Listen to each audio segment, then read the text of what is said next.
and the greatest. Someone with color. Someone with color. Someone with dash. Someone with color.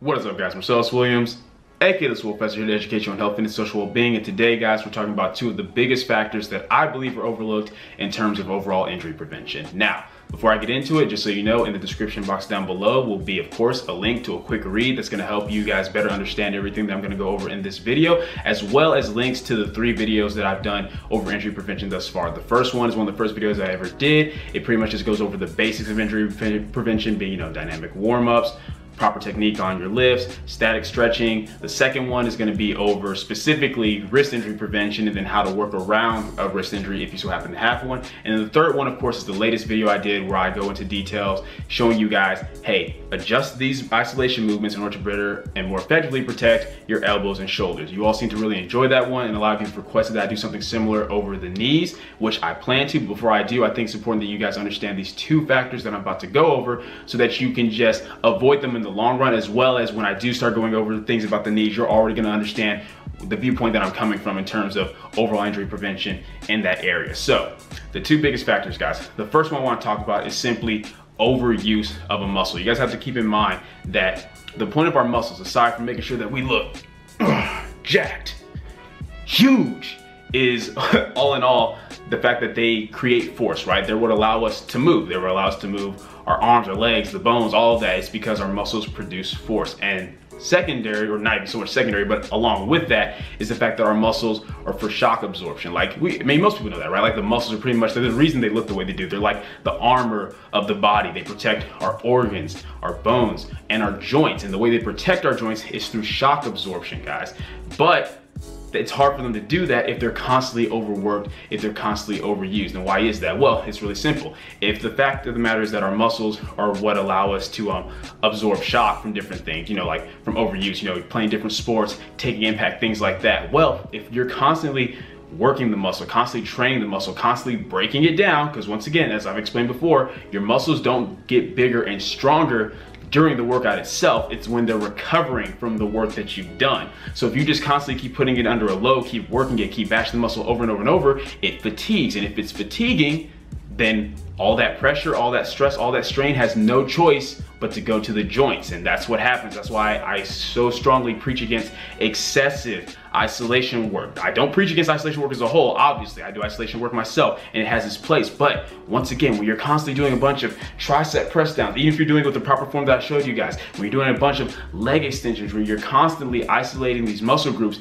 forcing one muscle to take that load, and you don't give it proper rest and it fatigues, then it's all going into that joint versus it's the same thing. You don't want to overwork your compound movements either, but the difference is with the compound movement, because it's so many different muscle groups working and different joints working together, you're way less likely to have to deal with an injury versus if you're just putting it all on one area like your elbow or your knee. And that's the big thing in terms of just overuse and why you want to avoid overuse. And it simply just comes from letting your muscles recover.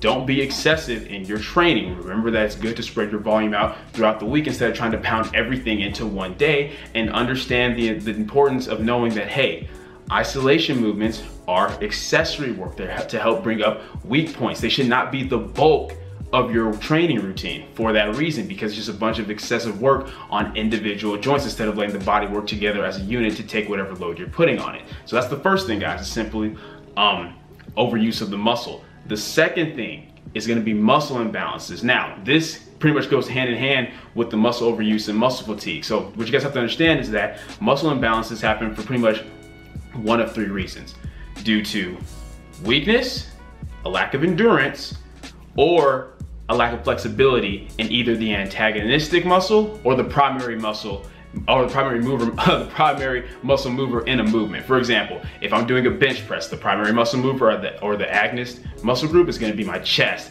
my front delts, my triceps, whereas the antagonistic muscle groups are going to be my back, my biceps, my rear delts, right? Because when I'm doing the agonist muscle is going to initiate the movement, the antagonistic muscle is going to help me control the movement during the eccentric part of the phase. So And just for those of you who don't know, concentric is whenever you're doing the work where you're working against gravity. Eccentric is when you're doing the work where you're like loading up the muscle when you're working with gravity. And I'll do a separate video over that at a different time as far as what works for hypertrophy, do they both work for hypertrophy. But the point is, guys, is whenever you have a muscle imbalance for, in either the primary mover or the antagonistic muscle group, that's gonna lead to greater injury. A lot of people, guys, have knee problems due primarily either because, like, one, like I said, overworking that area, or two, the fact that their hamstrings are a lot weaker than their quads, or in some cases, if your quad's a lot weaker than your hamstring. Most people tend to be quad dominant, not hamstring dominant, so it's important to keep that in mind, which is why we have a bunch of people who do a bunch of squats,